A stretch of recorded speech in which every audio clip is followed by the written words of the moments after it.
चलें होमर की ऑडिसी की दुनिया में कदम रखते हैं। ये कहानी है ट्रोजन जंग के एक अजीम हीरो ऑडिसीज की, जो इथिका अपने घर वापस आने के लिए एक बहुत लंबे और खतरनाक सफर पर है। जरा सोचें, 10 साल की जंग और फिर 10 साल का सफर।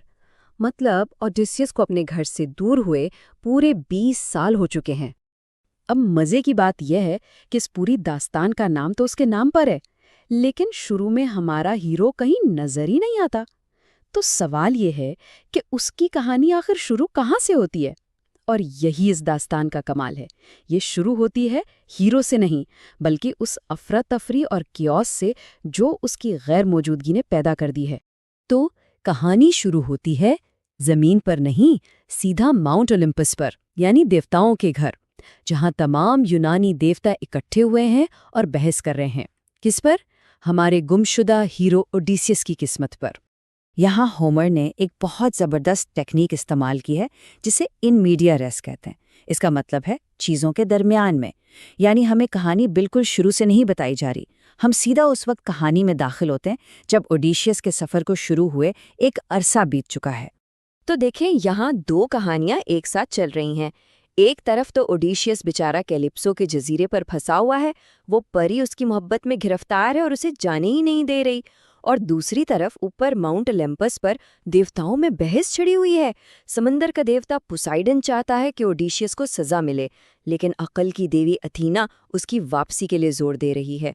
और फैसला करना है सबसे ताकतवर ज़्यूस ने। अच्छा, जब तक देवता बहस कर रही हैं, चलें जरा ओडेसियस के घर इथिका का चक्कर लगाते हैं। वहाँ उसकी गैर मौजूदगी ने एक बिल्कुल अलग ही किस्म का बहरान पैदा कर दिया है, और उसका सामना कर रहे हैं उसकी वफादार बीवी पेनेलोपी और उसका जवान बेटा टेलेमाकस। तो इथिका में उस वक्त जो कुछ हो रहा है, इसके मरकज़ में ये 3 किरदार हैं। पहला, टेलेमाकस, ओडेसियस का बेटा, जो अपने बाप को ढूंढना चाहता है और घर में अमन कायम करना चाहता है। दूसरी, पेनेलोपी, उसकी वफादार बीवी, जो रिश्ता लेकर आने वालों को टाल रही है। और तीसरे, द सूटर्स, यानी वो लोग जो मसला हैं, जिनका मकसद है पेनेलोपी से शादी करके तख्त पर कब्जा करना। ये कोई 1-2 नहीं, 100 से ज्यादा लोग हैं जो महल पर काबिज हो चुके हैं।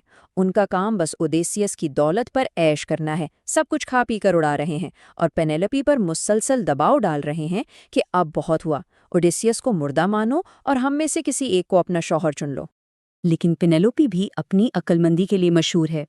उसने इन सब को टालने के लिए एक कमाल का मंसूबा बनाया।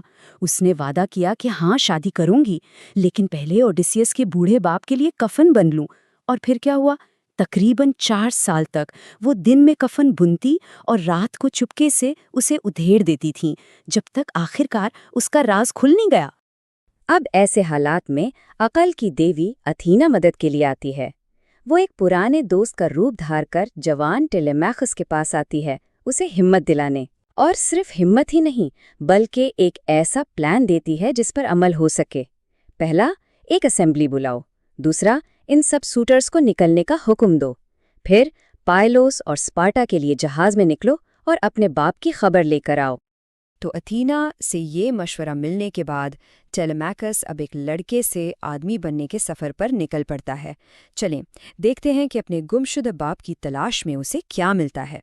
इसका पहला स्टॉप है पाइलोस। वहाँ इसकी मुलाकात होती है बूढ़े किंग नेस्टर से, जो ट्रॉय में ओडेसियस के साथ लड़ा था। वो मदद के लिए तो तैयार हो जाता है, लेकिन अफसोस उसके पास कोई नई खबर नहीं होती। फिर वो पहुँचता है स्पार्टा। वहाँ मशहूर हेलेन उसे देखते ही पहचान लेती है और ओडेसियस की चालाकी का एक किस्सा सुनाती है कि कैसे जंग के दौरान वो भिखारी का भेस बदलकर ट्रॉय शहर में घुस गया था, सिर्फ मालूमात हासिल करने के लिए। लेकिन फिर किंग मेनेलाउस उसे वो आखिरी खबर बताता है जो उसने ओडेसियस के बारे में सुनी थी।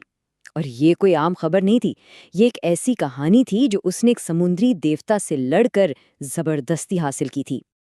और आखिरकार यहाँ टेलेमाकस को वो जवाब मिलता है जिसकी उसे तलाश थी। समुद्री देवता प्रोटियस ने बताया, मैंने ओडेसियस को एक जजीरे पर देखा, वो प्री कैलिप्सो के घर में रो रहा था। बस यही वो लम्हा है जो इस बात की तस्दीक करता है कि ओडेसियस जिंदा तो है, लेकिन आज़ाद नहीं है।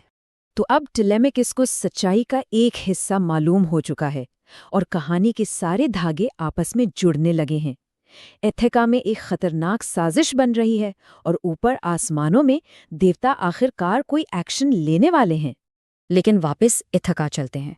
जब इन सूटर्स को पता चलता है कि टेलेमेकिस उनकी नाक के नीचे से निकल गया है तो उनका गुस्सा एक खतरनाक साजिश में बदल जाता है।